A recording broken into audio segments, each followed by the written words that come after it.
মোহাম্মদ জসিমউদ্দিন ফরিদচুরি বাজার জনসভা ফার্মেসির মালিক। সুনামর সহিত দীর্ঘ 2.5 বছর যাবত ফরিদচুরি বাজার ব্যবসা করি এবং সুনামর সহিত ব্যবসা করানোর ফরদিরে এই নাজিরহাট বাজারত হাসপাতাল সামনে এখন ওয়ানকুল্লি এখন জনসভা ফার্মেসি। এই জনসভা ফার্মেসি এখন সুলভ মূল্যে খুব চিপ রেটে ওষুধ পাইবেন এবং প্রত্যেক ওষুধ আছে আর আল্লাহ দিলে মজুদ এবং সম্পূর্ণ প্রেসক্রিপশনের ওষুধ পাইবেন, ভ্যাকসিন পাইবেন, কোনো অসুবিধা নাই। দামও সাশ্রয় পাইবেন, সবচেয়ে সাশ্রয় রাখতে মারা।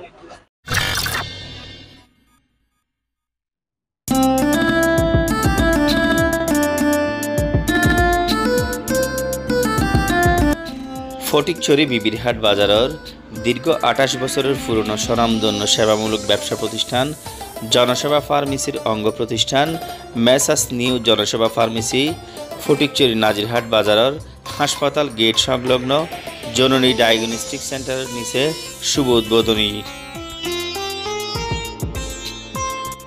নভেম্বর 2 তারিখ রবিবার সকাল 11টায় প্রতিষ্ঠানের উদ্বোধনী অনুষ্ঠানের মধ্যে উপস্থিত আছেন নাজিরহাট বাজার ব্যবসায়ী কল্যাণ সমিতির সভাপতি নাসির উদ্দিন চৌধুরী। উপস্থিত আছেন প্রতিষ্ঠানের স্বত্বাধিকারী মোহাম্মদ জসিমউদ্দিন, বিভিন্ন ওষুধ কোম্পানির প্রতিনিধিবৃন্দ সহ নাজিরহাট ও বিবিরহাট বাজারের আমন্ত্রিত ব্যবসায়ীবৃন্দ ও এলাকার অসংখ্য গণ্যমান্য ব্যক্তিবর্গ উপস্থিত আছেন।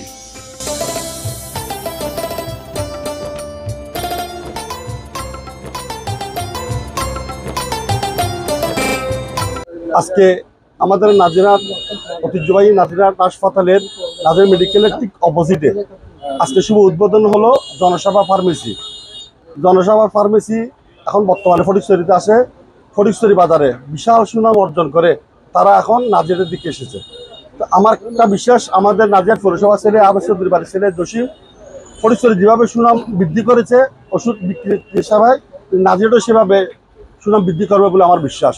কিন্তু আপনাদের প্রতি আমাদের ব্যবসায়ী সমিতির পক্ষ থেকে একটাই অনুরোধ, আপনারা মেয়াদ উত্তীর্ণ ওষুধ বিক্রি করবেন না। ন্যায্য মূল্য আপনারা যেভাবে, যেহেতু মানুষ অসহায় মানুষ, যারা মেডিকেলের ওষুধ কিনতে আসে তারা হলো অসহায় মানুষ, তাদের দিকে আপনারা একটু তাকাবেন, ন্যায্য মূল্যে আপনারা ওষুধগুলি বিক্রি করবেন। পরিশেষে আমি এই দোকানের উত্তরোত্তর সমৃদ্ধি কামনা করে আমি আমার সংক্ষিপ্ত বক্তব্য এখানে শেষ করলাম। সবাইকে ধন্যবাদ। জসিম ভাই ফটিকছড়িতে বিবিরহাটে উনি সুনামের সহিত জনসেবা ফার্মেসি চালিয়েছিল। ওনার যে সুনাম ফটিকছড়িতে অর্জন করেছে, আশা করি এই নাজিরহাটেও তিনি তার ইউনিট 2 জনসেবা ফার্মেসি যেটা চালু করেছে সেখানেও তিনি সততার সহিত ব্যবসা করে যাবেন।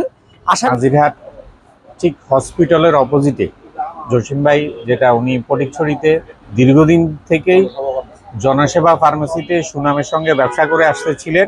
পরিশেষে উনি যেন ফটিকছড়িতে যেভাবে সম্মানের সাথে ওনার বিজনেসটা করে আসতেছিলেন এখানেও যেন উনি করতে পারেন, জন্য ওনার জন্য শুভকামনা।